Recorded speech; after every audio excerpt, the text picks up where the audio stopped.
Ngayon po, sa buong araw ito na pwede natin sabay-sabay sama-samang i-declare sa ating Panginoon na we offer our lives to God, to Him who is faithful, who has been faithful every day and all the time. Hindi po natin itong with all I am, buong buhay.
dinig ng mga taong makikinig ng salita, na ito ay malungkot sa bawat puso, damdamin, kaluluwa, at buong pagkatao, buong buhay namin.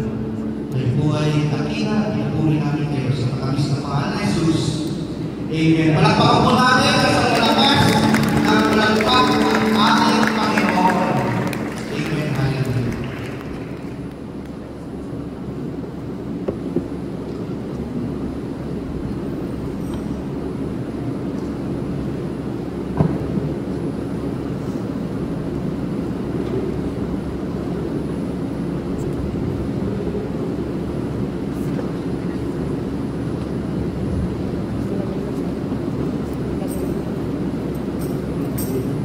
Pagpalang hapon po sa ilan.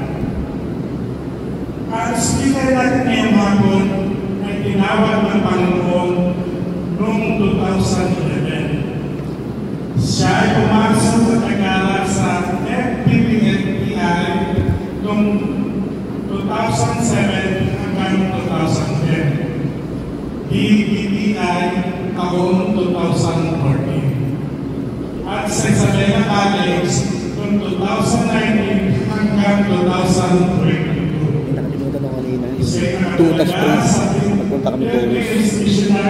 Punta tayong chorus. Wala. DMCMC. At kasama niya kanyang asawa na si Mrs. Jelis Madamay Campos at isang anak na babae na si Sinaya Elis Madaya Campos. Please welcome po Pastor Fernando C. Campos Jr. ng Isabela. Hindi po ako yun.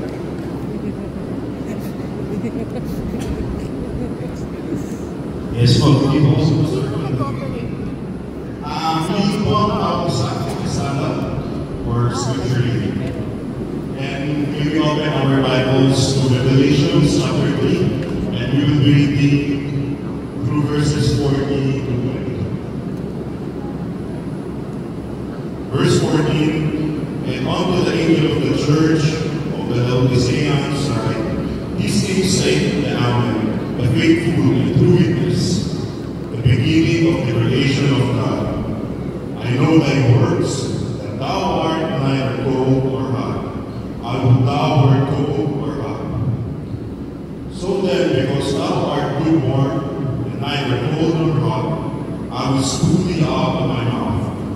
Because thou sayest, I am rich, and increased with goods, and have need of nothing, and knowest not that thou art wretched, and miserable, and poor, and blind, and naked.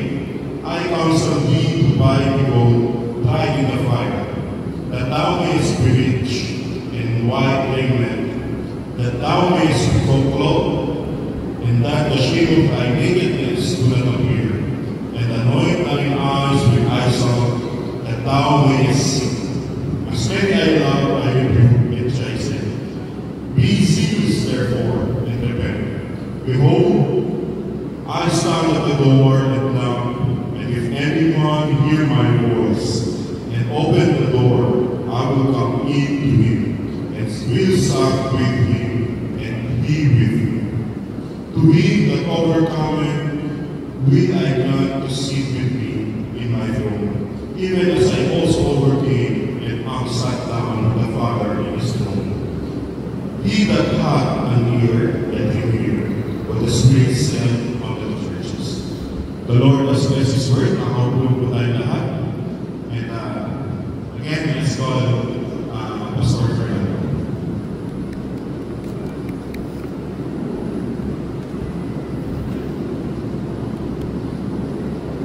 So, good afternoon.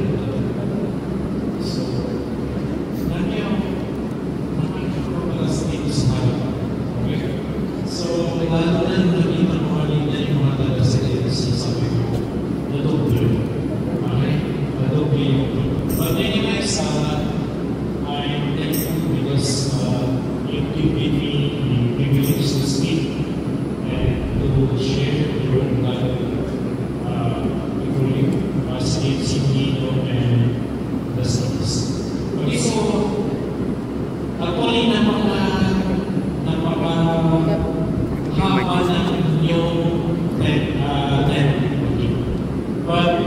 Nung binasa ko yung Revelation chapter 3, doon ko nakita yung team na yun. Hindi ko iniba, magka-sinulungan sila. But, pinapaba ko lang siya at relate ko sa Revelation chapter 3. Dahil mayroon akong napansin doon na nangyayari ngayon this present church age. Okay? So, the start. And nabasa ko na kanina yung ating text. So, let's proceed. Dahil sa mapapamata yung ating slide. Okay, so open yung Bibles in the book of Revelation para makasunod kayo sa ating mag-aaralan niyo. So, our theme is rekindle our passion in the ministry. That is our theme. This 11th years anniversary of NCDMC. So quick background lang, tinignan ko lang ito para makita natin kung ano talaga ang kalagayan ng Iglesia ng Laodicea. Okay?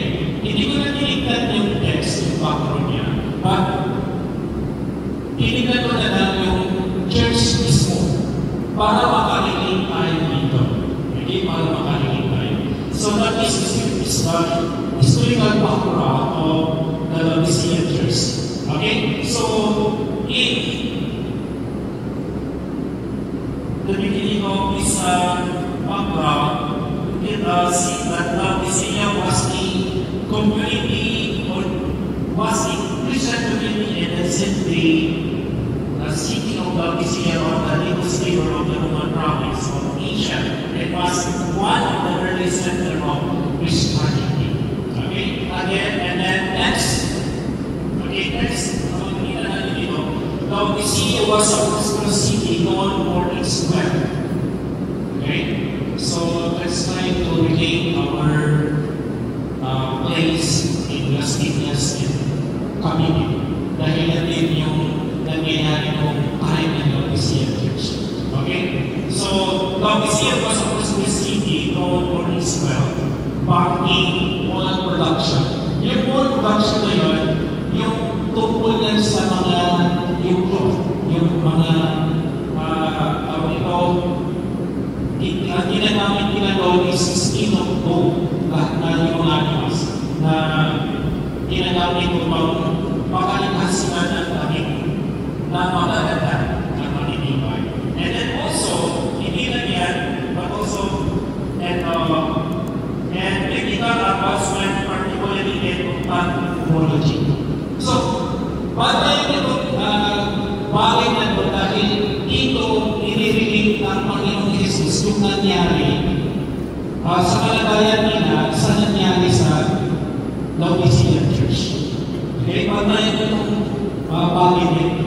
And then also, Laodicea had no water or natural water source. Their water was fine in Villa, Aqueducts, or Hierpolis, which had hot spring.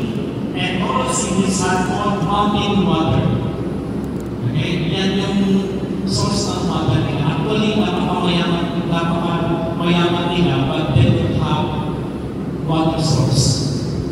Okay? Nagagaling pa yan tumataan pa yan sa mga lugar na nabanggit dito, Hierpolis, and also Colossae.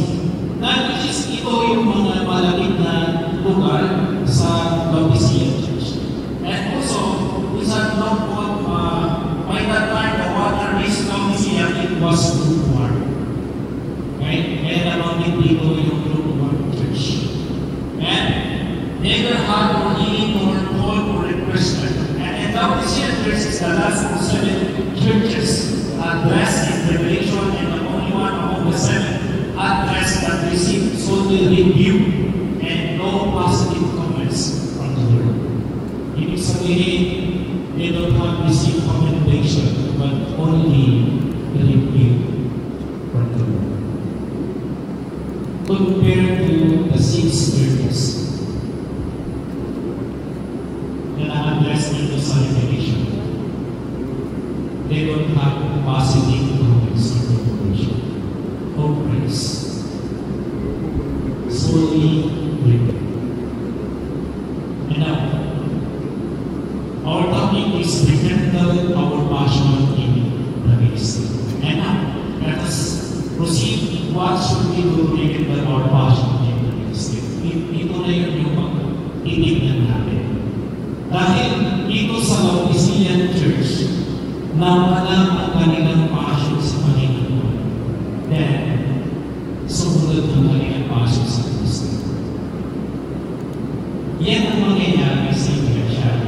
Na kung mawawala ang passion nila sa Panginoon, mawawala nila pati passion nila sa gawain ng Diyos. Yan ang nangyayari sa Kristo. Now, ano ba ang reason? Okay, ano ba yung reason? Now, makikita natin dito, there are four things that we should consider to rekindle our passion in the ministry. In verse 15, or verses 15 to 17, first, separate from worldly passion for the Lord. Ito yung nangyari, mga kapatid. Ito yung nangyari. Bakit ko sinabing separate from worldly passion for the Lord? Because in the first place, makikita niyo dyan sa verse 15 and 17, ang complaint ng Panginoon. The Lord's or the complaint of the Lord against the Jews. What is the complaint of the Lord to this year? Okay? Ito yung complaint niya. In verse 15 to 17, ito yung sinabi ng Panginoon, I know your deeds, you are neither full nor hot, how I wish to were one of the other. So because you are lukewarm, neither hot nor cold, I am about to vomit you out of my mouth. You say, I am rich, I am broad, wealthy, and need nothing, but you do not realize that you are rich. People were blind and naked. Ano bang nangyari? Okay, ano ba yung nangyari? Ano yung complaint ng Panginoon? What's the complaint of God against the church of Laodicea? Okay, first, the Lord's complaint against the church has left the Lord. Yan ang makikita natin. Kaya nga, sabi ng Panginoon, is separate. Ibig sabihin, may something na gusto ng Panginoon na humiwalay kayo dyan. Dahil in the first place, humiwalay kayo sa akin. Iniwanan niyo ako. At minahal niyo ang inyong mga sarili at ang mundong ito. Now, my command and my counsel to you, separate. Kaya yan ang makikita natin yan.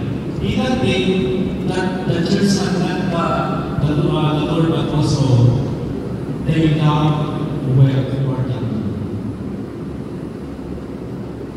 Alam niyo na, napag-mamigyan sa dami ng Panginoon. Masakit sa dami ng isang tao na minamahal mo at alam mo na mapahal sa iyo ang putan and then iniwan ka for the sake of what or forgiveness. Hindi sa tao. Tingnan yung nangyari. And then hindi lang yan ang ginawa nila, they look into their own satisfaction. Kaya sabi niya dito sa salita ng Panginoon, I don't need nothing or need nothing. They look their own satisfaction. And also, they live in sin. Bakit natin sabi they live in sin? What is the reason? Because they become naked before God. Alam niyo, maraming nagagawa yung money or wealth. Okay? Maraming nagagawa yung ating own satisfaction. And it leads you to sin. I will give you an example about that. Do you remember the prodigal son? He left his father for the sake of his own satisfaction. Kinuha niya lahat ng pera niya na nilip. Alam niyo yung sabi niya sa Panginoon, hindi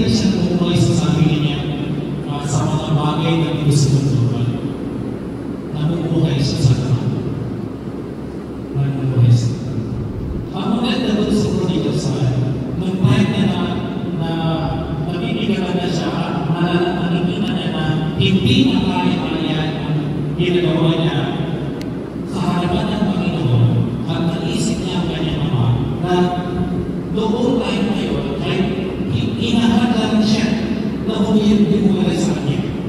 But hindi niya pa rin. But ito yung napakalaga sa Kulihasa. He admitted. He admitted this shortcoming and sin against the word and against his mother. But itong mga talagang Isaiah, alam niyo ba, mayroon pang pagkakataon, mayroon pang bagay o tawag nito, may ang Panginoon para bumalik sila. Bumalik sila. So pag hindi na natin yan, na hindi na the rules against the church. The church has left the word not God looking into the most satisfaction in sin. And ito yung pinakamahirap na nangyari dito sa English. That because of that, the church became a blessing.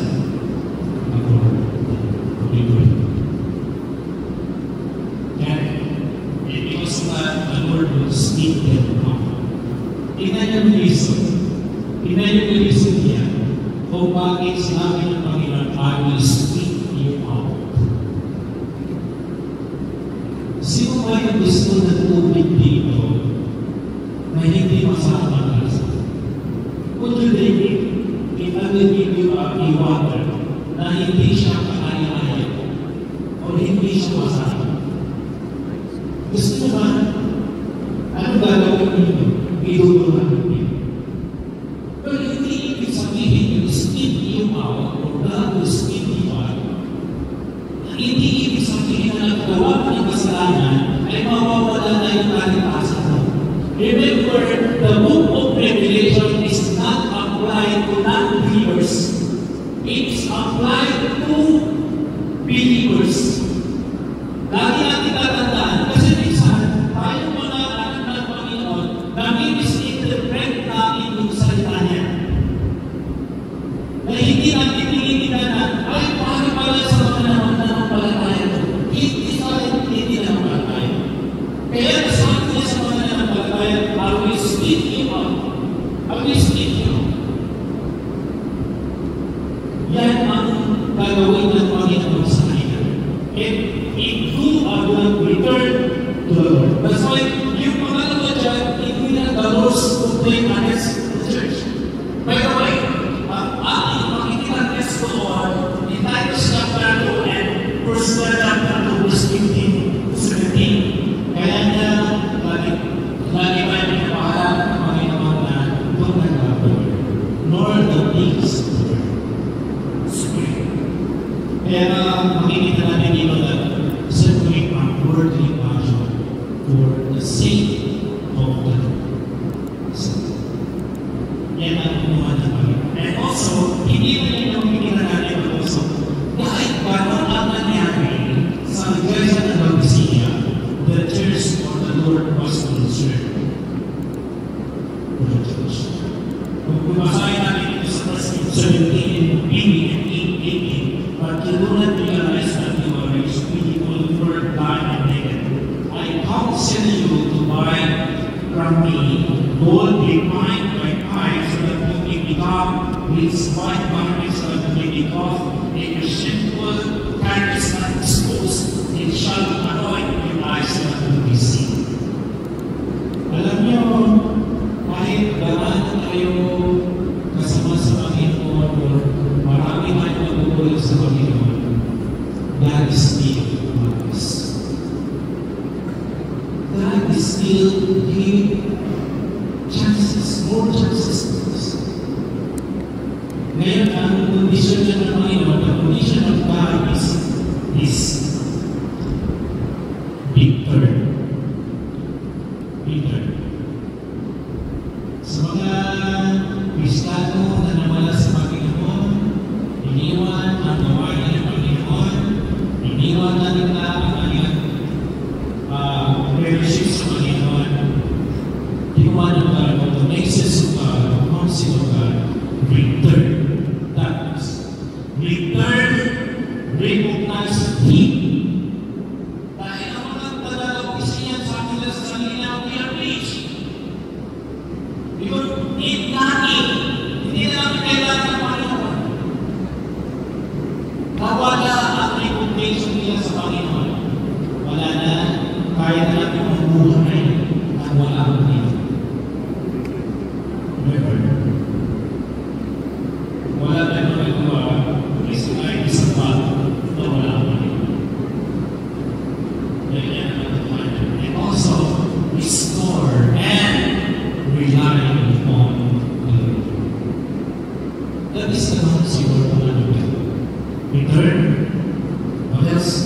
everlasting as your Lord or the source of everything. And also restore your relationship.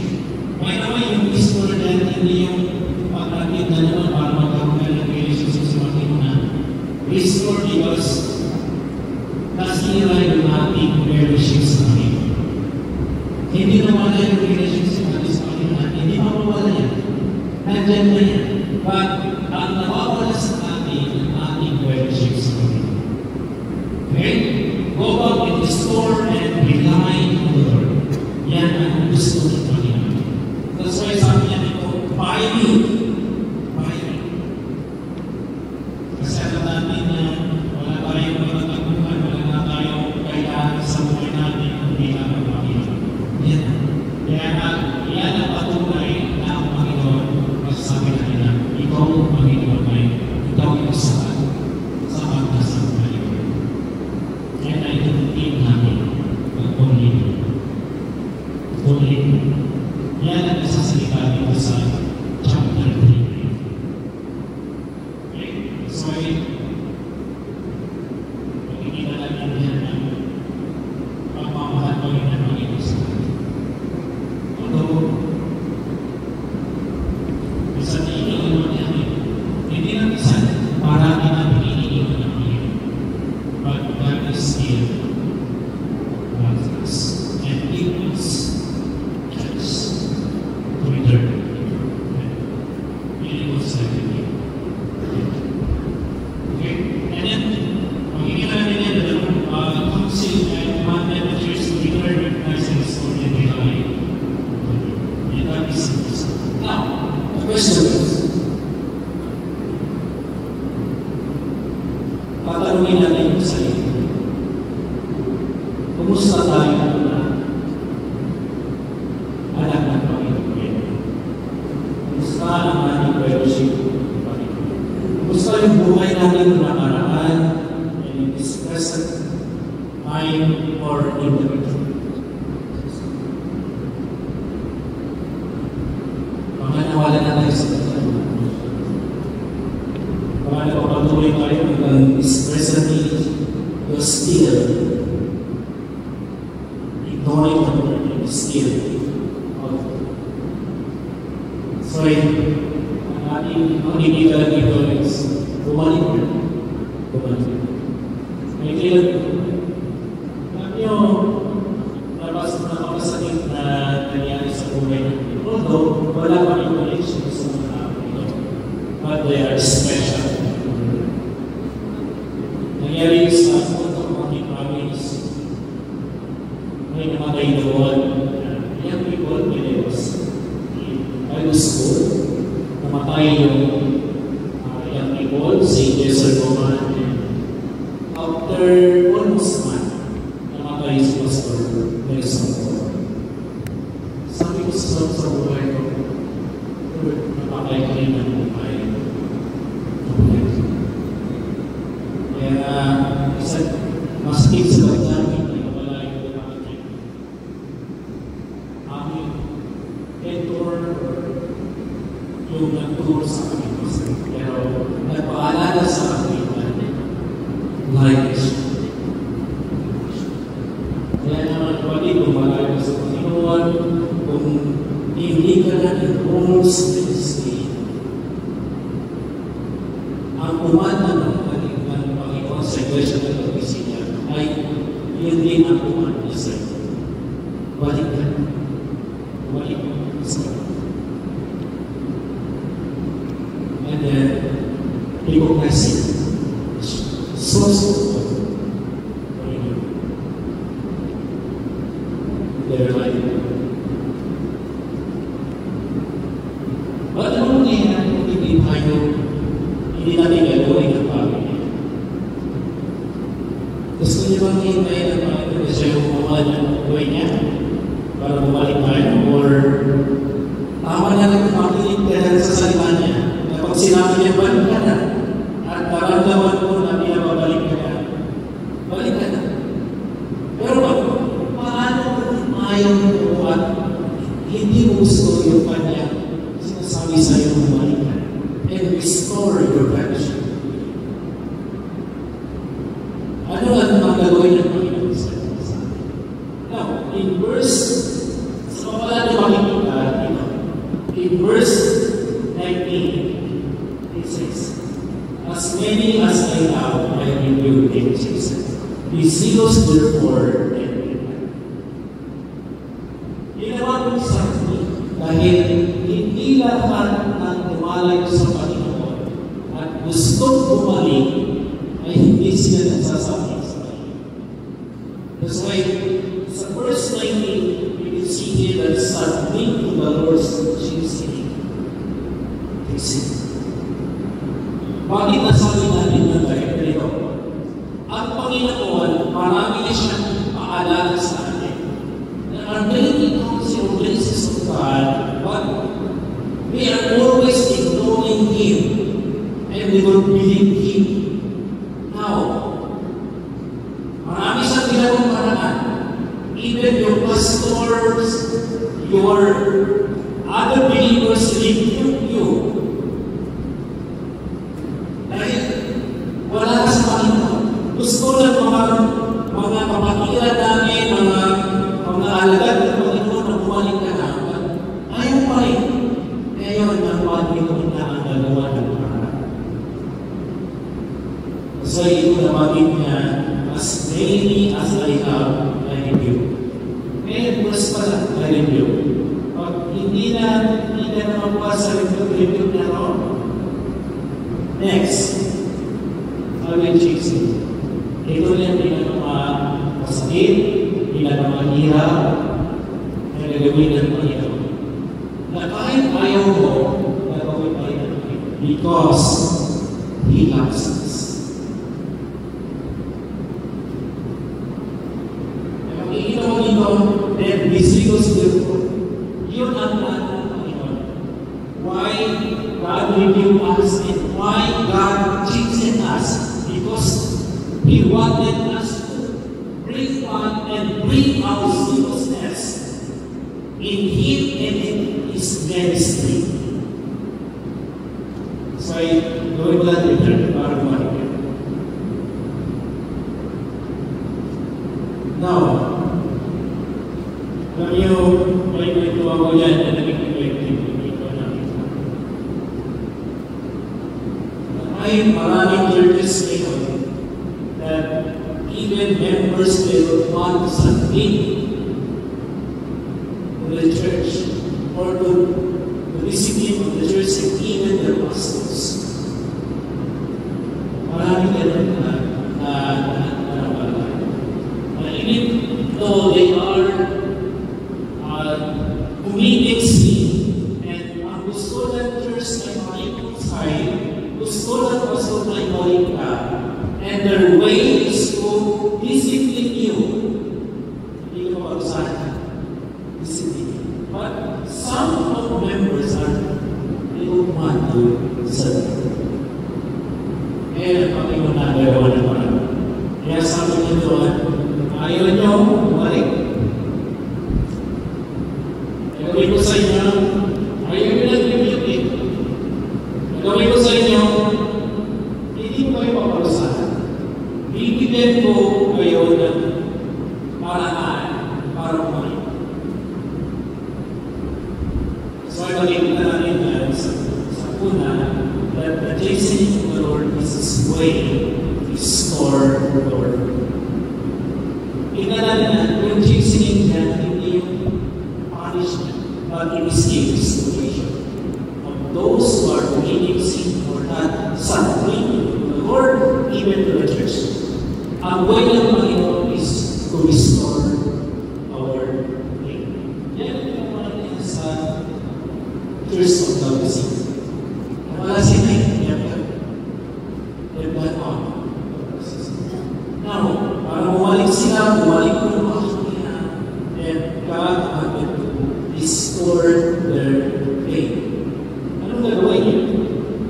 What is ways? God will chase us. Masakit na bagay nito, pero ito yung pinag-iligid.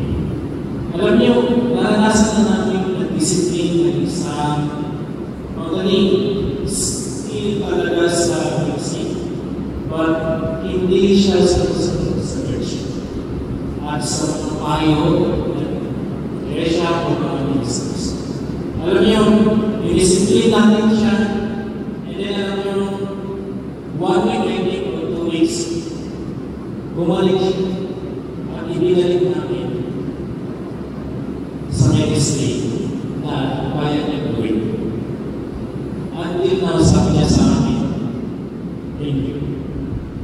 Hindi man siya nagkaroon ng bagay niya. Sabi niya, thank you. Kung hindi niyo ginawa ito, nagpapatuloy yun. But thank you for doing this. Nakapagbigay sa kanya ng bagay para ma-restore yung buhay niya sa kanya. Because he admitted that. He committed sin. We don't want to submit the review of the church and even the ministers. Now, kung ayaw niya, then we will do is na kahit masakit sa'yo, isa nakakahiya sa church, sa mga member, but we will do it for the sake of your restoration. Now, if your pastor in the church will discipline you because you committed sin, would you hinder them or are you against them? Maraming mga church members ngayon na pag-discipline mo, nakailangan niya na. Lahat ng mga kasama niya, mawawala na yan. Pero hindi naman yun ang isang way or yun ang pamahalaan na ginagawa ng church. Ang kaparanan ng Panginoon is to restore our faith. Now, paano i-restore ng Panginoon yung mga labis na umalis sila sa Panginoon? They seek their own satisfaction and live in sin. Now, ang Panginoon sabi nila, I will change it. Restore. Not only to restore your faith, but also chasing of the Lord is going to restore our fellowship with Him. Nawala na. Kaya sabi na ng Panginoon, gagawin mo ito, okay, I will rebuke you.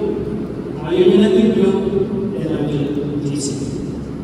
Para mag-rebuke sa akin. Alam mo, mahal tayo ng Panginoon. Mahal tayo ng Panginoon. Kaya ginagawa niyo. And also, your pastor, kung gagawin nila sa ito yan, because of something wrong in his life as a Christian. Alam niyo, dapat resource natin sa kanya, please submit.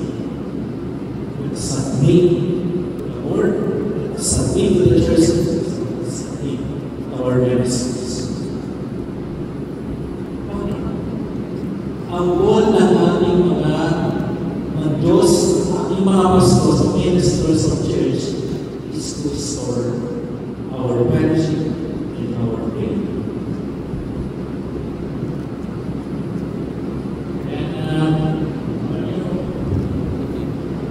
And ako dahil kung tayo na ginawa ng masaya nila, hindi naman yung iba. And nagigilap pa kahit na tawag ito pumunta sa akin. Sinabi niya, sorry. I'm sorry for everything. And sabi ko sa kanya, dahil pangako ko sa kanya, I promise him na I will bring him back to his ministry. And kung tayo na yung ginawa niya yung task na yun, dahil ginawa niya yung promise ko.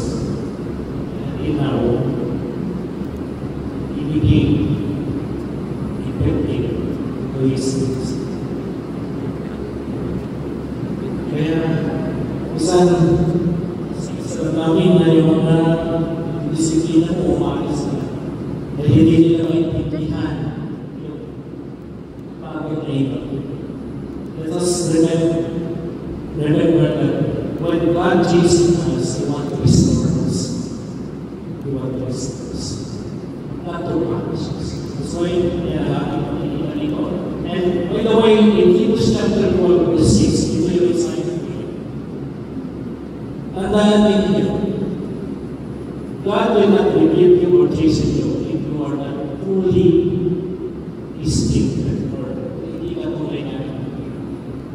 Sabi niya sa Hebrews dito, for whom the Lord loves in Jesus is for just every son of Jesus. Tandaan natin, ito din ang isa na kapakita that you are children of God if you are chastened by God. Now, ikaw, God will not chasten you or discipline you because you obey. Now, God will chasten you because you disobey Him. That is the result. Kaya nga, ang pagkita natin dito, ang chastisement ng Panginoon is an act of love and means of spiritual para matulungan sa spiritual and also not punishment. And it chases those with sinner his children. Kaya ngayon ang kailangan, kuman ka, return and mercy, restore and rely on the Lord. Because why? Because if you don't want to go back to the Lord, then will chase it. If you go back, then God will chase it. Yan lang. Ano mga kapatiran, hihintay ko ba? Bagay na gawin ng Panginoon. Gusto mo bang maghirap sa gagawin? Or mag-decide ka na lang, sige Lord, gusto ko yung buhay ko. I will surrender my life. And then I will do what you want.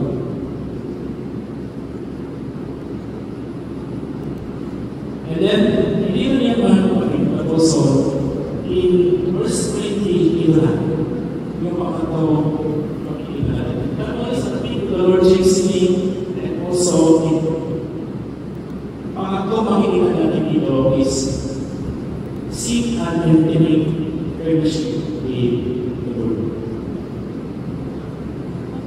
That is, seek and intimate fellowship with the Lord.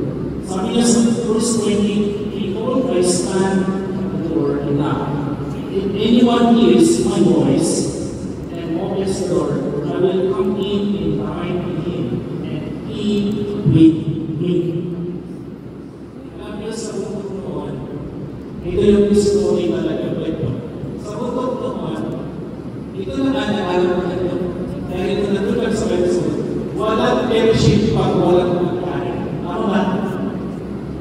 Wala na sa nangyayari dito sa City sa Torino.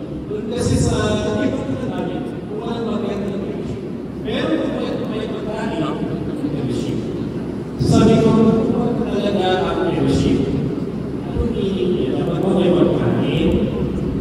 Oo, kasi sa Testament ng early believers kasi, share foods. Sabi ko, pamilya ng kanya, kayo naman ng mga modelo na tinitingnan namin para sa sabi niyo kung walang pagkain ng fellowship. But itong mga nakikita natin dito is we need to seek and intimate fellowship with Him. Kasi hindi tayo magiging productive, hindi tayo magiging passionate without seeking and intimate fellowship with the Lord. Sabihin mo, pinagawalan ko yung aking tungkulin sa Panginoon. Magagawa ko ang gawin ang tungkulin ko sa Panginoon na maraming naman sa Kanya. Magyayari mo yun? Hindi. Ang una dyan, dapat ma-restore mo na ang fellowship natin. Dapat mayroon talaga tayong intimate fellowship with God. To what? To become passionate in the ministry. Dahil kung nagbibigay sa akin ang passion sa gawain ng Panginoon, beauty, Panginoon na nagbibigay at nagbibigay na para gawin natin ang gawain niya. Ngayon, saan mo nakukuha yung passion mo to do the ministry without the Lord? Paano mangyayari yun? Kaya sabi natin, salita ng Panginoon, you let me, now I will bring you back. And now, wag yun lang, i-focus yung pagkanin nyo sa mga bagay, kaya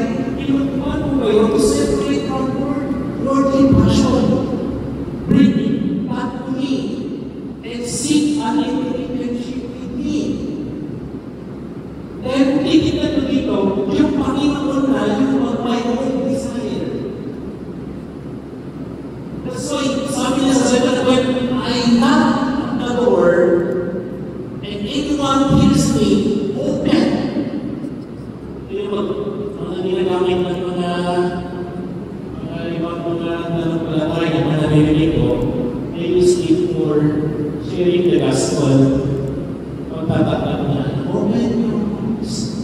No, itong meaning na ito, hindi para sa mga hindi nanampalataya. Hindi para sa hindi nanampalataya. Ito ay nanampalataya. Pero yung meaning nito, hindi yung isang at the door and not. Saan natin yung natin tatagpagin natin ang pag-iisip at pag-iisip sa atin. Hindi yan ang ibig sabihin niya. Pero mismo ang Panginoon ang naghanap dito na seeking an intimate friendship with Him, not us.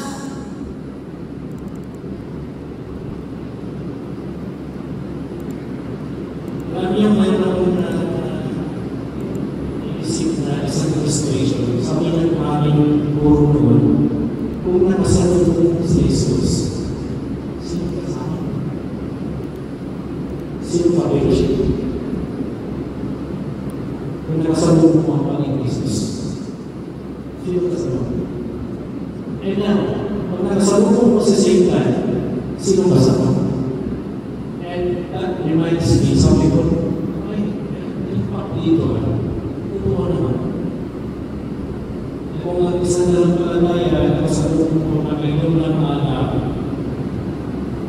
sino kasama niya? Nakasalubong mo ang isang Kristiyano o isang nalampalataya, gumagawa siya ng kasalanan, ibig sabihin. Hindi ang Panginoon Jesus ang namumula sa buhay o nasa buhay. Ikaw pa ang nag-abisip, yan ang nangyari sa akin. And that is the word. Sa akin na natin. And now our response, Christ is seeking an intimate friendship with us. Kailangan din natin. Kasi the more na nakapokus tayo sa kanya, seeking Him, wala na tayo na to seek other things. Or we don't have no mind to seek worldly things. Wala na tayo panahon.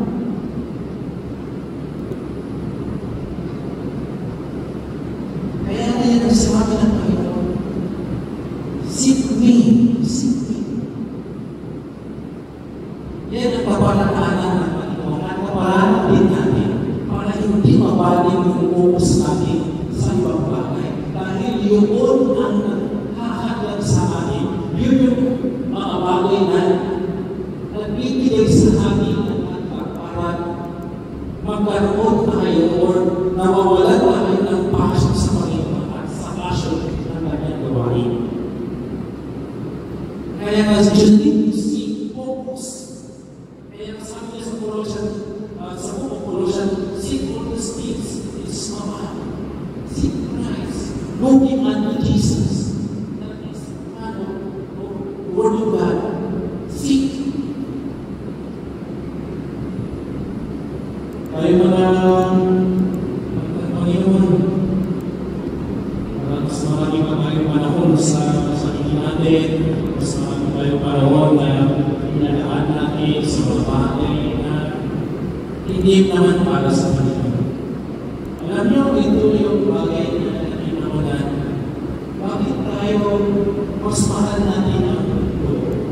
Mas mahal natin ang sarili natin? Mas pinagbibigyan natin ang halaga ang ating buhay kaysa yung buhay natin para sa Panginoon. Bakit? Ito kasi, nililiwan kasi na expose tayo. Pali mo lang, binibigyan tayo ng 6 days to work. Ano yung bakit tayo nagtatrabaho? For the sake of money? For the sake of our basic needs? Sometimes, we include Sunday. Kasi hindi tayo satisfied sa weekdays. Hanggang nawawala na tayo sa Panginoon. Maliban, ang ginawa ng Panginoon na 6 days ang binigay para magtrabaho. Para sa by Monday. Mali ba ng Panginoon? Hindi. Dahil ito ang isang paalala sa Kanya. God gave us 6 days for ourselves. And nabigay na siya ng isang araw. Ngayon, bakit isa lang? Yan ang malaking tanong, bakit isa lang? Napakalaking challenges ito. Bakit isa lang? Alam niyo nga, isang nagdadiskutin ko sa buhay dahil marami din ako appreciate sa buhay. Gusto ko rin maging mayaman. Kasi pag marami ng pera, sabi ng mga tao ngayon, hindi rin sumunod. Tao nito, ginagamit para makapag-asawa ng maganda. Sabi nila, pera na. Kaya huwag ka lang mabugi pa. Magtrabaho ka na lang para kung marami ng pera, magkakaroon ka ng magandang asawa. Yan ang worldly talaga na vision ng akin. Pag alam nyo, ang nakita ko dito, bakit binigyan ng kaya ng isa? Para yung isa na yun ay magiging special para sa Panginoon. At gugugulin natin para sa Panginoon. Yan ang problema ng ibang mga believers.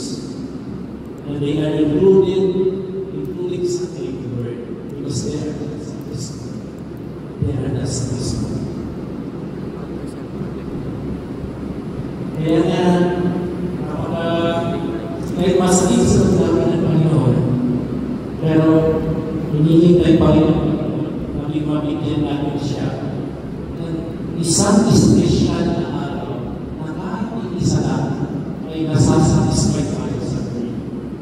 Pero ngayon, kapag-kasama tayo sa Panginoon, dahil hindi lang Sunday ang binibigyan ng Panginoon sa atin na opportunity to worship Him or to serve. Gawin ang gusto natin para sa Panginoon. Maghanap ng oras para sa Panginoon. But this love is in the church. Matagal bago sila nagkaroon ng passion na bumalik sa Panginoon sa Kanya. Lord. Gusto niyo yung isang bagay para makinig na tayo araw-araw. We need to seek and integrate fellowship with the Word. Okay, sabi na dito, behold, I stand and knock the door. If anyone hears my voice, open the door, so I will come and I with him and he with me. Now, that is the disciple of God. That is the disciple. Why we need to seek and integrate fellowship with the Word? Because that is the desire of the Word. Okay? The Lord is urging the believers to renew their fellowship with Him, to repentance and by opening their hearts. Eh, wala eh. Talagang pinag-focus na nila yung buhay nila sa para sa Panginoon. Pinag-focus na. Although, sometimes God is acting, but di pa rin. Matigas pa rin yung gusto natin.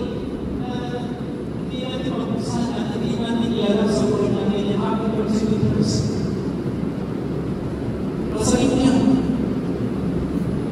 Dahil yan ang nangyari sa mga kanila, doon tayo na nandun sa ulo, magsasala na kami ng board ng mga kaluluwang na ikaw, hindi naman yung kaluluwang na naliligaw na those souls, pinagsasalan kami, nakikita na kami na patakas sa kanila, sinagsasalan kami, hindi masakit na sa yun. So yung aming goal is to share the gospel.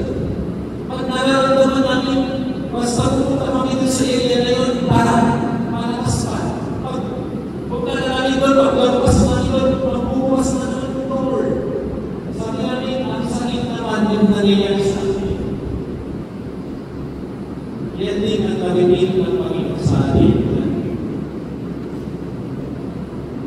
Lagi tayo mula sa Panginoon. Lagi tayo reason na gawin ang gawain ng Panginoon. Masakit sa hindi na masakit. pastor, mas masalit sa mga dami ng Panginoon. Lagi natin matandaan. Kaya kami mga alagad na nasasaktan kami, marami kami nasasaktan kami at isipan namin yan. Kaya minsan, nawawala na yung isip namin ano yung gagawin namin. Kaya nag-iisip na namin yung pag-pray kayo para buwahin. At magkaroon ulit na paasya para sa or alam para sa now, hindi na naniniwahigilan na this kind of Lord because that is also the divine. Natutuwa siya. We seek an intimate relationship with Him. Natutuwa siya. Natutuwa siya. And natutuwa ko na yung relation na yan. Hindi without food. Ano pa rin? Masaya-saya pa rin. Kasi minsan, pagkain kasi yung lagi natin pag-iisip. Okay? Lalo na pag hindi mo masama, meron na niya, masama, may reklamo ka pa. Okay? May reklamo ka pa sa pagkain. Okay? Wala ka na nag-iligay, nag-iisip ka, nag-iligay. So minsan, wala ka na magpapagos ka. Sometimes like, but alam nyo, nakakatuwa, nakakatuwa. Kaya na, tignan nyo, pag mag-worship tayo, masaya-saya. Okay? Masaya-saya. Pero, hindi natutuwa, dahil ayaw nila yung believe. That's why the Lord is urging the believers to renew their fellowship with Him through repentance and by opening their hearts. Okay? And then, ito na yung last.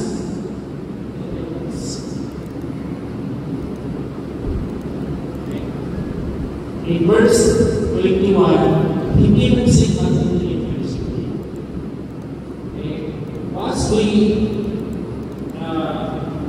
rekindle our fellowship or ambassador in the next day, ito na. Okay? So, makikita ninyo, para magkaroon tayo, para marating natin ito, we have fellowship with Him, separate from the word for devotion, and then, you will return that you will be subject to the chastening of the Lord's God, you will be restored, and then, susunod, and seek natin yung relationship with Him. And now, pag ginawa mo yung parati, ang pamatukuhan niyan is you become grateful.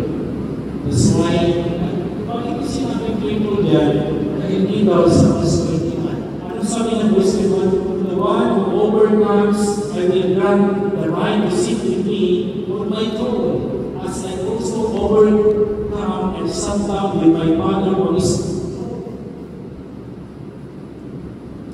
Yan ang sabi ng Panginoon. Yung overcome ko doon, hindi mo dahil ang Laodicean, hindi sila nag-undergo sa persecution. Okay? Remember, the church of Laodicea, they don't undergo great persecution. Ano yung nangyari sa kanila? Why the Lord proclaimed against them? Because of their relationship and because of their fellowship. That persecution. Now, ganito, ang overcome ko doon, yung aking pagiging lukewarm. Like ang Laodicean church na described as lukewarm church. Okay? Now, ang gusto ng Panginoon ay overcome natin yung bagay na yun so that we will become thankful. And if we become thankful unto the Lord, we will receive a reward from Him. So, bibigyan natin dito dahil yan, magkakaroon tayo ng pagpapalas. Kaya na tayo pinapabalik ng Panginoon. Balik ka. Sayang naman yung ganyan pa. Sayang naman. But, you will go back, then, ano mangyayari? Pagdating ang araw na harap tayo sa Panginoon, gusto mo, ikit ka sa Panginoon, before miserable. Gusto mo yung ganyan na bagay na pag harap na tayo sa Panginoon, ang description sa'yo, you are miserable, naked, poor, blind. Gusto mo yan? Gusto mo yan yung tawag na yan? Wala naman siguro isang palagay dito na pagaling niya bago tawagin siya. Gusto siya tawagin na miserable. Hindi kayo. Instead of people tatawagin ka naked, do you want that?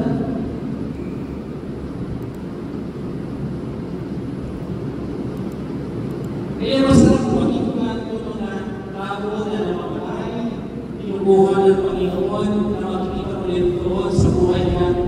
They are faithful until they die. Dahil ano ba yung bagay na yan? Yan ba ay isang bagay na importante sa atin? Oo, importante sa atin.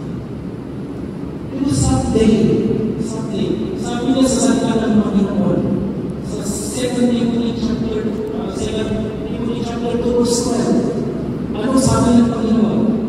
The overcomers will first participate in His name. But makikita nyo doon, if you deny Him now, or in the future, while you're still alive, then someday, God will also deny you. But if you obey Him and you become faithful, you will be great or you will reign with Him. Yan ang salita ng Panginoon. Kaya dito sa salita ng Panginoon, sa verse 21, kaya ito yung sabi niya, to the one who overcomes, I will grant the right to sit with me on my throne. Iisip natin kasi yung karoon ng iwas someday, hindi ka naman hindi siya dito sa mundo, pero meron ka someday, kung magiging faithful sa Panginoon, bibigyan ka ng lugar para ito yung mamunod. Someday. Listen. So, makikita natin dito that is faithful to the Lord. Overcomers will participate in this training people. Kaya sinabi niya sa Panginoon sa 2 Timothy chapter 2 verse 12, endure, you will also reign with Him. If you deny Him, you also deny us. Walang reward, although I promise a reward to those who are faithful, but even though there will be a promise for those who are faithful to Him, at ito, di ba yan? Hindi mo ma-receive yan, hindi ka magiging faithful sa Him. Remember, the basis of reward is faithfulness. Kaya pag hindi ka nagpatuloy, what will happen? You will lose your reward. So, hindi nagpatuloy, hindi mapapala yung kalitasan mo. Ang mawawala sa ito yung bagay na para sa atin. Inanap ng Panginoon na mapapasayo kung magiging faithful ka sa atin.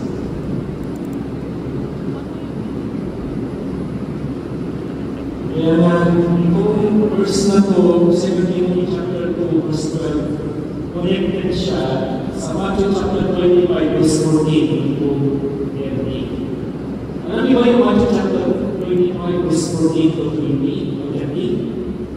It is about talents. Ito yung story na binigyan siya ng 5, yung isa 2, yung isa 1. Then, isang hari, umalik siya, at inausap niya yung binigyan niya kung nag-gain ba sila, kung ginawa pa nila yung pinagpaniwala sa kanila. Eh ngayon yung dalawa, kung binigyan ng 1, naging faithful sila sa 1. And then 2, naging faithful sila. And then 1. Alam niyo ba yung nangyari sa isa lang yung binigyan na binigyan responsibility, tinago niya. And sabi ng hari, pinagmumula na sana magkakaroon ng evidence. Pero hindi niya rin. Hindi siya naging grateful. And ang sabi ng Panginoon, you will be, kasi ito yung interpretation ng mga iba. Okay? Tignan natin kasi gusto ko lang yung paliwanag ito. Chapter 20, verse 20. And gusto niya yung paliwanag dito ay yung hindi daw naging grateful, yung iba, yung hindi daw naging grateful, they will be cast out into hell. Yun ang paliwanag niya. Okay? So, isang hindi ganito ang ibig sabihin ito. In Matthew chapter 20, verse 20, ito talaga yung gusto niya sabihin. Okay? Verse 25, 30. Okay? Kaya sana maging grateful tayo. Okay? Maging grateful tayo sa Diyos. O sa gawain mo. Verse 30, 22. Now throw this useless servant into outer darkness, for there will be weeping and gnashing of teeth. Ito related dito sa sinabi ng Panginoon sa mga hindi na napakan. Yung gnashing of teeth doon, hindi ito yung dito. That if you become faithful to Him, then we will must be to heaven. Ito, that is the metaphor. Then, tignan niyo, you ungrateful. That is the address of the Lord. You ungrateful. Tignan niyo, ibig sabihin, kung pupunta tayo sa ibang interpretation dito, that using this gnashing of teeth for darkness, ano ba yung pangyayari? Kasi someday, sa mga hindi na nangpalataya, they will be cast out into lake fire or hell. Okay? Ngayon ito, anong gagawin nila? Ano yung sasabihin nila sa sarili? They will regret. They will be ashamed. Yan ang gusto natin sabihin dito. Hindi yung nilalaging grateful, mapupunta ka sa impyerno. Hindi yan. Dahil ito ay isang parang picture niya na ginamit ni Matthew dito o nagamit sa libro ng Matthew na someday, kung hindi ka naging grateful sa binigay at nagawa, binigay na Panginoon sa iyo ng responsibility, haharap ka sa Panginoon. Hindi na wala lang naman ko magsisisi. Magsisisi naman because you become grateful to and that is also kaya mga kapatid magbuhay natin ay mas natugan tayo malayo sa Panginoon. Kaya na ang araw, wala yung panahon. Dahil marami na nagawa sa Panginoon at tumigil ka, mawawala pa rin sa iyo. Kaya nga, ito yung salita ng Panginoon, dapat magpatuloy ka. Sa Laodicean Church, para malisip mo yung crowd, you need to overcome your lukewarm life. To those who are persecuted, you need to overcome persecution, and you will be rewarded. Sa mga pinagkarubalan ng immortals, do it carefully, because someday you will be one. You will receive the Lord. Pero kung hindi mo ginamit yan, hindi mo binigay sa Panginoon yan, you will not receive the reward. Even though God promised. Ito ang dami niya, nakikita mo yung mga katawagin, well done, thou good and faithful servant. Ano maramdaman ko? Ayulan na pag pumili ka na, tapos nakita mo lang yung kapatiran kung mas marami sa kanyang piningan. Masakit na yung move mo. Diba? Pag-rereklamo ka, pag mas marami sa kanya, ako pa yung mas maraming ginagawa. Isa nagre-reklamo ka tayo. How about something? Harap ka sa Panginoon, may mga tao lang na naging niya because they are faithful. And you are not.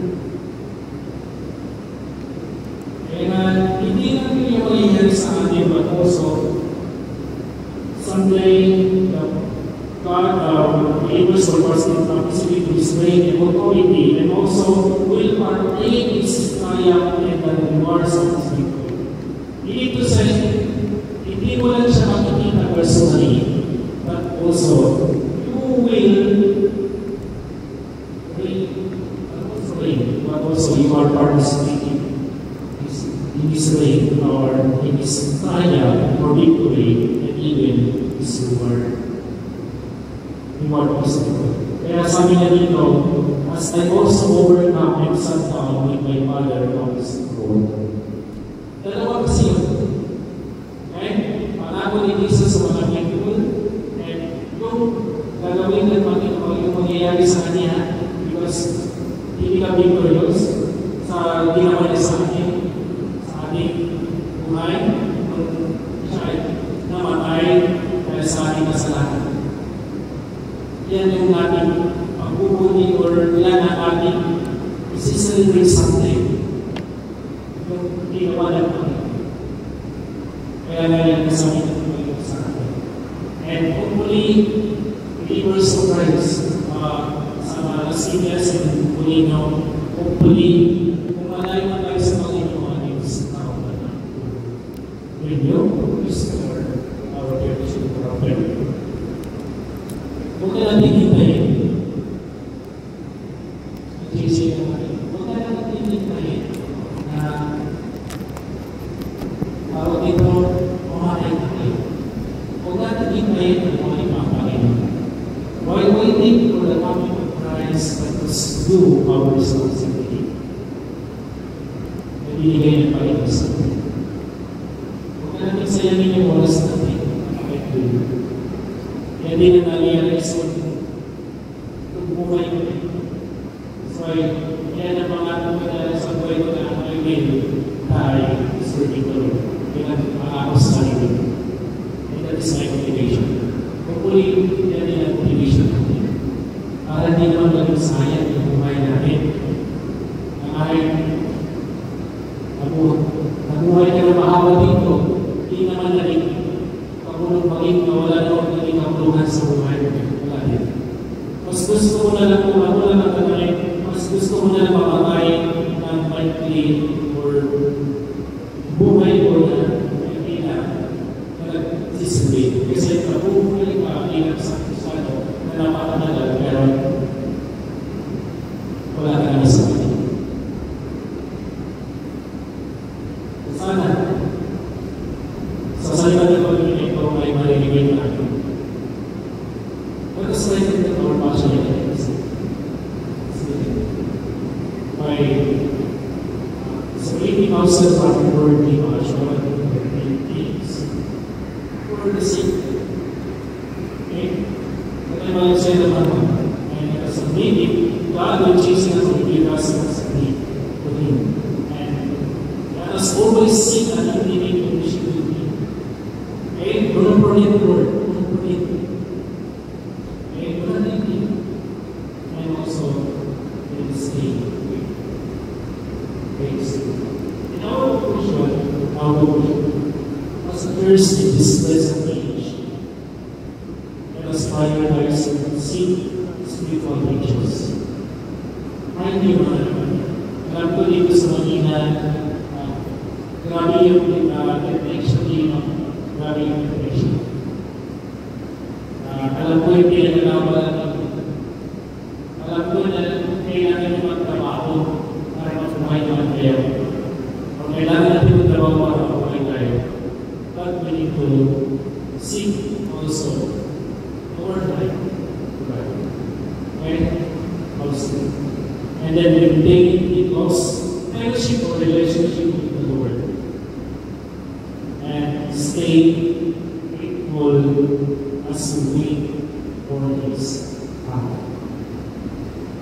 Stay faithful. Sana kung tayo na magsisigit, kung tayo na magsisigit, sana yung Panginoon nagtutuwa sa atin sa buhay natin by waiting Him. Okay, so that will be our afternoon. Again, to the Church of CDMC, Blessed 11 years anniversary, and salamat sa panahon na nalito para ako sa anniversary ninyo. And PNCC was always video in prayer. Kaya natin kami para mananalig para sa atin. So, let us patuloy natin ang pagsisipin para sa pagkakas natin. Sa pagkakas. Maraming salamat.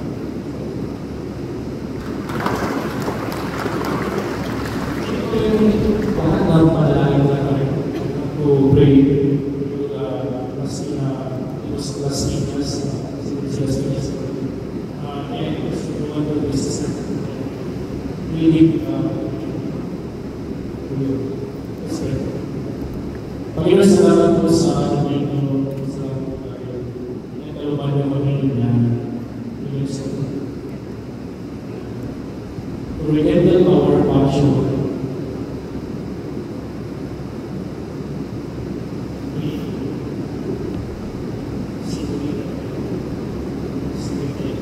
Worldly passion. And Lord, sometimes we are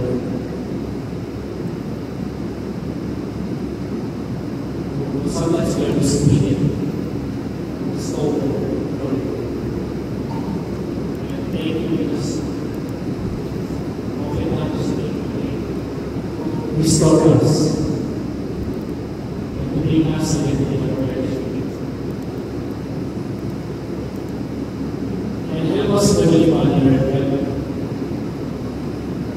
Those who believe you and those who worship you. Help them, Heavenly Father, seek and relationship with you. And help Las-Piñas bless Las-Piñas and Molina. Stay faithful to you in your mighty name. Father, thank you for this great privilege that you have given to me to share your word. Para magbigay sa amin na paalala sa buhay natin. I-prioritize namin Panginoon na bigyan namin ng panahon ng aming sarili para sa iyo. Hindi lang nakapokus sa aming sarili Panginoon sa mga bagay para sa amin. I-bless niyo po Panginoon ang bawat isa sa amin Panginoon na nandito. Sana po matarunan kami at sana po ay until our last breath Panginoon ay maging grateful kami na nagsisimis ng Panginoon. Hindi na kami nila-offer yung reward but gusto namin kami masaya kayo kami sa buhay natin at malulhati kayo sa buhay natin. Salamat Panginoon sa araw nito. Pagpatuloy niyo po na pagpatuloy sa amin ng mga Panginoon at aming gagawin para kayo ang magawin sa amin para kayo. Ito ang aming dalangin sa mga Jesus.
take standing and the response is that should be that of a true believer. And that is to be faithful and to remain faithful sa challenge sa ating ng Panginoon ngayong araw.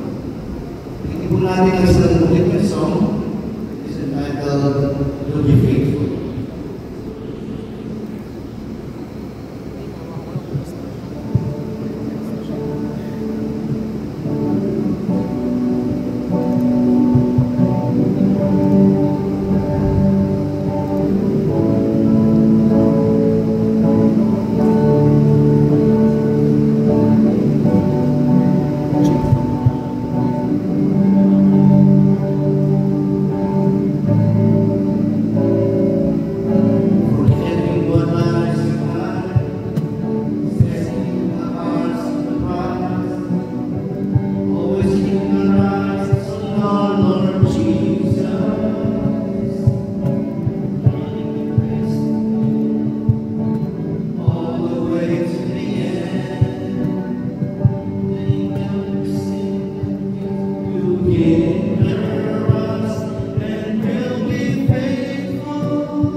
faithful to our God, He comes, huwag may aabutan ng kamatayan natin or ng pagdating ng Panginoon.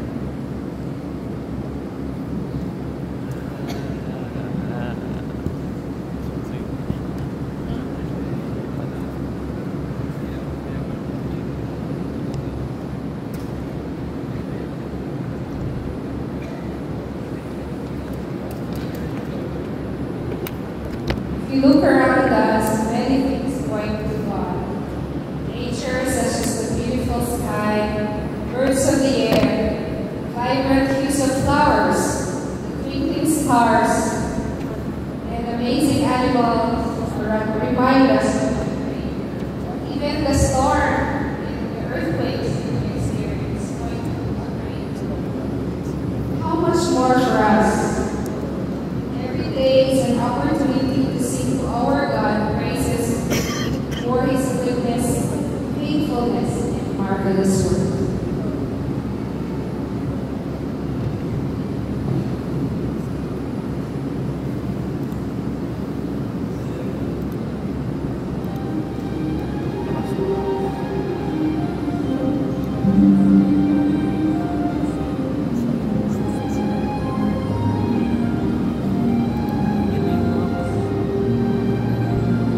If the sky and heaven sings, declare your holy name. If all creation finds the words, the power to proclaim. With how can I sing with me? With words and with my days. Your glory, your majesty, and they all I will praise.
election ng MCDMC para mas fitness. Maraming salamat Panginoon dahil ay nagpatuloy upang gabayan at ibigay ng mga kailangan ng iglesia na bagaman marami sa iglesia na inyong tinayong ay maraming mga bagay na challenges at circumstances Panginoon. Pero Panginoon, salamat ng Panginoon dahil kayo pa rin patuloy para loob ng iglesia ito at madaming Panginoon para sa inyong paglaki. Dalangin ko po ang dalawang church nito Panginoon na nanonood ngayon. Kabayan sila, ibigay niyo Panginoon ang kanilang mga kailangan at pagpatuloy mo Panginoon ang iyong gawain Panginoon sa bawat churches na ito ay ibigay mo Panginoon ang dahil sa iyong pagkakas. Ibigay mo Panginoon ang mga namumuna sa iglesia at sa mga member Panginoon upang mga kailangan nila Panginoon dahil mo Panginoon sa inyong pagkakas na kayo po ang mga sa buhay niya. Panginoon, dalangin ko din Panginoon na kanilang mga gawain sa iba't ibang mga lugar. Gawain niyo Panginoon at pagpatuloy niyo, bigyan sila ng pagmamahal. Passion Panginoon sa pinagkaloob niyo Panginoon at ang mga privilege o opportunity na inyong pagpulong sa kanila. Hanggang marating nila Panginoon ang kanilang pumapulbuy Panginoon ang mission mo sa iglesia ito. Dalangin ko Panginoon na kayo po magpatuloy Panginoon sa bawat buhay ng mga iglesia na ito. Kanilang mga trabaho, bigyan sila ng sapat na lakas, talino Panginoon para magampanan nila o magawa nila Panginoon ang kanilang mga pinagkaloob sa kanilang trabaho Panginoon. Para sa kanilang araw-araw na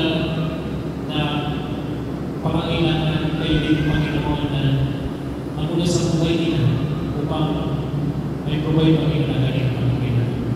Again Panginoon, kayo lang po ang aming sasandalan na dalagitan Panginoon dahil kayo lang po ang makapagbibigay ng aming pangangailangan sa buhay. At ilagay po po ng Panginoon ang iglesia nito sa anong bagay na kugabay ni Panginoon sila, sa anong bagay na pwede ikasira or mga tao or mga bagay na pwede manira sa iglesia nito. Alam mo namin Panginoon na walang maintindihan ng iglesia na mabubuwag or masisira na kahit sima. Pero gabayan po sila Panginoon para mapagpatuloy pa rin ang kanilang mga gawain sa iglesia na pinagkaloob sila. Ngayon, salamat po sa akin na ito at kayo po ang kapatulan. Ito po kami na sa pangalan ni Jesus. And verse I'll read the word of God in John chapter 1, verse 8. Now, all glory to God, who is able to keep you from falling away and will bring you with great joy in His glorious presence in that kingdom. All glory to Him who alone is God, our Savior, Jesus Christ, our Lord. All glory, majesty, power, and authority are His before all time, in all presence and beyond all time. That is our Amen.